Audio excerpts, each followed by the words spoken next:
আজকে আপনাদের সামনে একটি খুবই সময়োপযোগী একটা টিপস দিব আপনাদেরকে আজকে। আসসালামু আলাইকুম, আমি ডাক্তার মোহাম্মদ মহিনুল ইসলাম। দীর্ঘ সময় যানজটে বসে থাকতে থাকতে আপনাদের ঘাড়, কোমর এবং হাঁটু ব্যথা হওয়ার সম্ভাবনা খুব বেশি থাকে। যাতে আপনাদের ঘাড়, কোমর এবং হাঁটু ব্যথা না হয় এই দীর্ঘক্ষণ যানজটে বসে থেকে, সেই জন্য আমি আপনাদেরকে 2-3টা টিপস দিব যাতে আপনারা ব্যথামুক্ত থাকতে পারেন।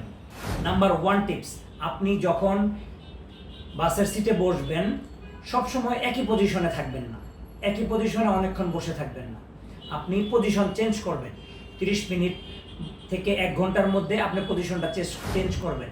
কখনো আপনি একটু এই কাতে, কখনো আপনি একটু এই কাতে বসে থাকবেন, কখনো পাটা একটু তুলে বসবেন, কখনো ডান পা কখনো বাম পা, এক পায়ের উপর আর এক পা একটু তুলে বসবেন। তারপর কখনো একটু দাঁড়ালেন, দাঁড়ায় একটু গাড়ির মধ্যে একটু হাঁটলেন বা একটু দাঁড়াইলেন, 5 মিনিট 10 মিনিট দাঁড়ায় থাকলেন, দাঁড়ায় আবার বসলেন। তারপর এই একটা ভেরি ইম্পর্টেন্ট জিনিস, যেটা হচ্ছে পজিশন চেঞ্জ। মানে আপনার ওই সময়টা আপনি জাস্ট একই পজিশনে অনেকক্ষণ থাকবেন না, এটা হচ্ছে মূল কথা। আপনি আপনার পজিশন চেঞ্জ করবেন। গেল 2 নাম্বার, আমরা যখন দীর্ঘক্ষণ বসে থাকি গাড়ির মধ্যে, আমাদের সবচেয়ে বড় একটা সমস্যা হয়, আমরা পানি কম খাই।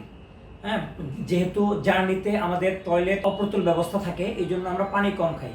তো এইটা একটু করা যাবে না, একটু পানি একটু মোটামুটি হলেও খেতে হবে, যাতে আপনি ডিহাইড্রেট না হয়ে যান। সেটা হলে আপনার এই মাসেলগুলো ফ্যাটিক হবে না, যে কোমর এবং ঘাড়ের মাসেল ফ্যাটিক হবে না, আপনি ব্যথামুক্ত থাকতে পারবেন।